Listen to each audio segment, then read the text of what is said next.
이번 영상은 행정학을 주로 전공하시는 분들, 행정학을 부전공, 복수전공 하시는 분들에게 한정해서 제가 왜 행정학이 이렇게 일상에 깊이 연결되어 있는지를 설명하고 싶어서 영상을 촬영을 했고요. 뭐 복잡한 예를 들 거 없이 딱 추석 하나만 가지고 얘기를 좀 하고 싶어요. 자, 우리가 행정학이나 정책학 같은 거, 그리고 공무원 시험 준비하시는 분들이 일반적으로 보통 외우고 하잖아요. 뭐 딱 교과서에 있는 거, 문제집에 있는 걸 외우고 공부하시는데, 그러다 보니까 이게 뭐 내가 뉴스나 뭐 각종 신문이나 이런 걸 봐도 너무 너무 이제 전국적인 사례 또는 극단적 사례, 뭐 누가 누구를 죽이고 뭐 어떤 뭐 범죄를 검거하고 뭐 이런 거 아주 이제 극단적인 사례를 보다 보니까 내가 일반적인 의미에서 그러면은 이게 어떤 사례, 우리가 과연 행정학과 관련된 사례가 우리 일상에 있을까, 이렇게 생각을 하시더라고요. 그래서 이제 추석에 관련된 것만 얘기를 합니다. 자, 그러니까 추석 연휴를 기점으로 추석 연휴 첫날을 기점으로 2주 전 그리고 3주 전에 이제 물가 대책 회의를 하죠. 이제 물가, 뭐 차례상에 올라가는 과일들, 뭐 그리고 그 집안 일가 친척들이 모여서 먹었을 때 거기에 관련된 재료, 쌀, 밀가루, 뭐 이런 거, 사과, 배, 뭐 밤, 대추, 뭐 이런 거 다 대강 아실 거 아닙니까? 자, 그리고 뭐 먹을 건 아니지만 우리가 차례상에 뭐 은연중에 들어가야 될 재료들, 이런 것이 이제 물가가 오르지 않도록 급격하게 뛰지 않도록 3주 전, 한 달 전부터 정부가 이제 이거를 회의를 해가지고 각 부처마다 회의를 해서 물가를 너무 올리지 못하게끔 나름대로 조치를 합니다. 뭐 중국이라든가 이런 곳에서 뭐 재료를 더 사서 시장에다가 풀거나 이런 등등의 조치를 합니다. 자, 그것부터 이제 점점 이제 추석이 다가와요. 자, 추석 이제 2주 이내로 접어들었을 때, 한 열흘쯤 남았을 때 제일 바쁜 곳은 우체국입니다. 자, 일반 택배나 뭐 배달하는 그런 그 일반 기업, 그리고 개인이 아니라 우체국이 바빠지죠. 추석 관련된 뭐 서한, 편지라고 얘기할 수 있죠. 서한. 그 다음에 우체국 택배를 비롯한 그 어떤 선물 배달하는 거요. 계속이죠. 출근부터 퇴근까지 계속 배송이 됩니다. 요새 많이 줄었다고 하지만 그래도 엄청나게 많이 왔다 갔다 합니다. 그 물량이 어마어마해요. 자, 추석 한 열흘쯤부터 엄청나게 이게 집중됩니다. 우체국의 업무들이요. 자, 그리고 이제 이미 계획이 나와 있지만 추석 연휴 전전날부터 자, 이제 교통경찰이 바빠지기 시작하죠. 자, 고속도로 그리고 주요 지점에 이제 교통경찰이 이제 당직, 밤에도 어차피 근무를 해야 되니까요.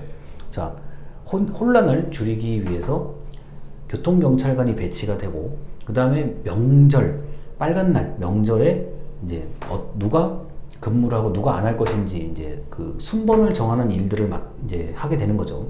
그래서 언제부터 언제까지는 뭐 A가, 언제부터 언제까지는 B가 이렇게 교대로 근무할 수 있게끔 다 시스템이 갖춰져 있죠.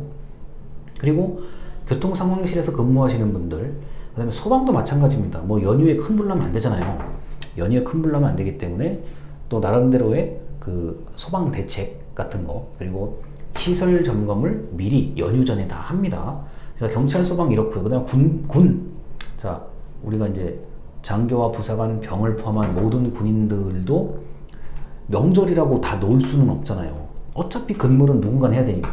자, 뭐 전투기 이제 그 비행할 거 비행해야 되고, 그 다음에 바다에 멀리 나갈 분들, 해군 같은 경우, 해양경찰 같은 경우는 바다에 멀리 나가야 되죠.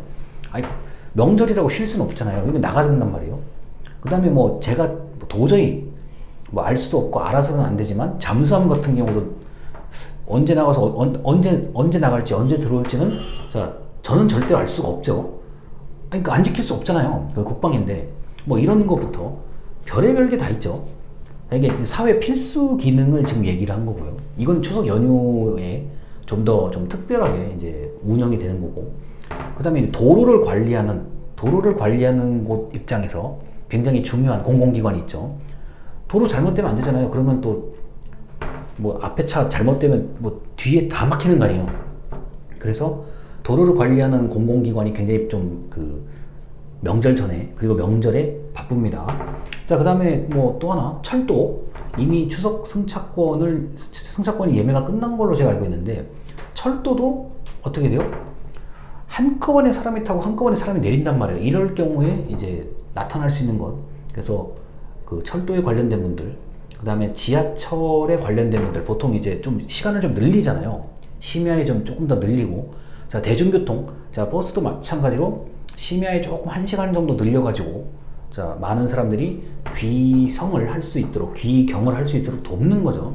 그 대중교통 체제가 명절이 굉장히 바빠요. 단 추석 당일날 아침 같은 경우는 차례를 지내야 되기 때문에 그때 약간 느슨해지는 게 있지만 결코 그냥 아무렇게나 그렇게 하지는 않습니다. 자, 그 다음에 뭐 교육도 마찬가지요. 그래서 요새 뭐 대체공휴일 같은 게 있기 때문에 교육은 빨간 날을 중심으로 연간 학사 일정이 조정이 되죠. 이미 학사 일정을 처음에 구상을 할 때 제일 중요한 게, 자, 설날하고 자, 추석이죠. 근데 이제 보통 설날은 방학 때니까 추석을 기점으로 여러 가지 좀 이렇게 일정을 좀 짜맞추려고 하는 거. 자, 그리고 뭐 일반적인 지방자치단체, 뭐 구청이나 시청 같은 곳에서는 특산물 판매. 아마 제가 지금 이 영상을 찍은 날로부터 한 2, 3일 뒤에 뭐 이렇게 현수막 같은 거 해놓고 뭐 천막 치고 뭐 저 특산물 판매해가지고 아마 난리가 날 거예요. 이거 안 봐도 뻔해요. 그렇게 해가지고 이제 그 지역 경제를 좀 살려야 되는 걸 거고요. 그 다음에 이제 그 지방자치단체에서 뭐 예를 들어서 불우한 이웃을 좀 돕는다든가, 뭐 이렇게 그 합동으로 뭐 차례상을 좀 해준다든가, 그 다음에 좀 몸이 불편하신 분들에 대해서 뭐 어떤 위로의 물품을 준다든가, 이런 것들이 이제 많고요. 그 다음에 재난, 아니 가을이라고 태풍 안 온다는 법 없고, 그 다음에 비가 안 내린다는 법이 없는데, 이럴 때 이제 재난에 관련된 뭐 상수도, 하수도, 뭐 시설 관리 담당하는 공무원들은 이제 명절 전에 좀 이런 걸 확인을 좀 해야 될 필요가 있는 거죠. 자, 그렇게 해가지고 사회 기반 시설에 관련된 것을 어차피 정부가 해야 되는 거니까, 공공재는 정부가 해야 되는 거잖아요. 그러다 보니까 추석을 기점으로 굉장히 집중해서 좀 사건 사고 안 나게 해야 되고, 뭐 불편하지 않게 해야 된다, 이런 게 있는 거고요. 그 다음에 정치를 하시는 분들, 자, 특정한 뭐 정치인이나 정당을 얘기할 수는 없습니다. 그거 아니에요. 지금 그런 얘기 아닙니다. 자, 높으신 분들, 정치하시는 분들 입장에서는 또 추석 때 일반 국민들이 아무리 우리가 정치 얘기 안 하고 뭐 안 한다 그래도 할 수밖에 없어요. 현재 상태에서는요. 그리고 과거에도 그랬고요. 자, 그럴 때 이제 주로 나오는 주제, 대화를 할 때 꺼내는 주제가 굉장히 중요해요. 정치하시는 분들 입장에서는요. 이거는 뭐 예를 들어서 우리 정부 측도 아니고 뭐 야당 여당 그런 거 떠나서 얘기입니다.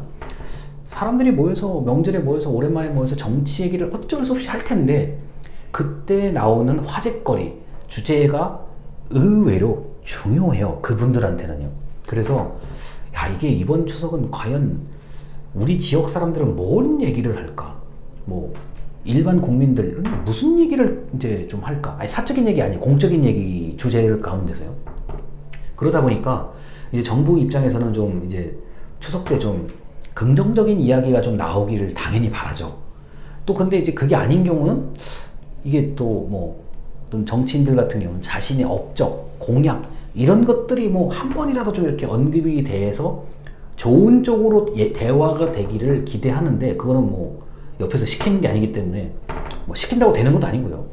자, 그래서 그런 걱정을 하시는 분들도 있습니다. 어차피 여러분 행정학을 제가 이제 강의를 하는 사람 입장에서 뭐 정치에 관련된 이 원리 정도는 제가 얘기를 할 수 있잖아요. 그래서 뭐 특정 정당을 지지하거나 비난, 그거는 말이 안 되는 건데, 이 원리 정도는 제가 얘기를 해드리는 게 맞는 거라고 봐요. 그래서 이 추석에 관련된 정치 행정이 의외로 굉장히 많다, 의외로 복잡하다, 이걸 말씀을 드리는 거고요.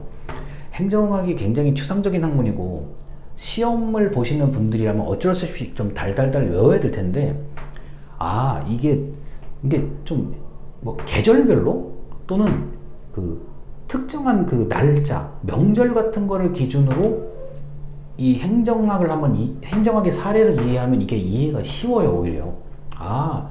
내가 버스를 1시간 늦게 탈 수 있었던 거, 지하철 1시간 늦게 탈 수 있었던 게, 일종의 정책적인 배려이구나. 이렇게 생각할 수 있는 거고, 그 다음에 뭐, 추석을 기점으로, 이제 그 일반 시장 경제에서는 뭐, 선물을 주고받는 거. 그럼 선물을 만드는 기업도 또 나름대로 돈을 버는 거잖아요. 그리고 뭐 돈을 좀 갚아야 된다든가, 뭐 서로 이제 그 거래의 대가, 자, 뭐 명절이니까 뭐 수당을 더 주겠다, 뭐 등등등 여러 가지 얘기가 있을 수 있는데, 우리나라는 명절이 큰 게 2번이기 때문에 그 2번을 기점으로 많은 것들이 한꺼번에 움직이죠. 뭐 설날 때 얘기를 지금 뭐 굳이 하자고 하면은, 우리가 설날 때 막 세뱃돈을 받을까 막 고민하잖아요. 세뱃돈을 내가 어떻게 해야 되나 막 고민하시는데, 그럴 때 의뢰하는 게 뭐예요? 자, 새집회를 지어야 된다. 자, 헌집회 바꾸잖아요. 우리가 뭐 헌집회 5만원짜리면 새집회 5만원 바꾸잖아요. 자, 그럼 새집회가 그대로 다 나가요. 자, 그럼 그만큼의 헌집회가 들어오잖아요. 그거 딱 떨어져요. 뭐 오차가 거의 없어요. 딱 떨어져요. 뭐 제가 알기로는 5만원 새집회를 뭐 설날 때마다 한 5천억, 1조 원 정도의 돈이 나갈 거예요. 아마 그 새집회에 관련된 게요. 그럼 헌집회 그만큼 딱 들어와요. 그래서 은행마다 요새 뭐 합니까? 저 새집회 없음 뭐 이렇게 붙여놓잖아요. 진짜 없어서 그런 거예요, 그거는요. 자, 그리고 이제 상품권, 그 나라상 뭐 저 지역 상품권 뭐 이렇게 나라사랑 뭐 이런 상품권 같은 거 있잖아요. 명절 전에 다 풀잖아요. 흔히 하는 말로, 자, 돈 이렇게 하면은 상품권. 그 뭐 상품권 없습니다. 은행 앞에 이렇게 붙어 있는 경우도 있죠. 그 진짜 없는 거예요. 자, 상품권도 유가증권이기 때문에, 현금과 같은 효과가 아닌 유가증권이기 때문에 상품권 몇 장 나갔습니다 그러면 딱 그만큼의 금액 들어와요. 이거는 속일 수가 없어요. 좀 이게 늦게 돈이 들어오냐 빨리 들어오냐 차이지, 딱 상품권 발행한 만큼 현금 들어오게 돼 있어요. 거기 이제 할인을 하냐 아니냐, 그건 이제 나중에 문제고요. 자, 그러다 보니까 뭐 그 지역을 좀 이렇게 그 활성화시키려는, 뭐 재래시장을, 전통시장을 활성화시키려는 정책이 있기 때문에 상품권을 발행해서 좀 이렇게 사람들이 그래도 이 비닐봉지에 들고 뭘 다닐 수 있는 모습을 보게끔 하는 게 이게 정책적 효과인 거죠. 제가 이렇게까지 복잡하게 뭐 설명을 이제 하는 이유는, 이게 좀 쉽게 생각하시라고요. 이게 우리 일상에 엄청 뭐가 많아요. 행정학, 정책학에 관련된 것들이요. 그래서 제가 추석이라는 그 기간을 한정해서 이렇게 한번 설명을 드렸습니다. 영상 시청해 주셔서 감사합니다.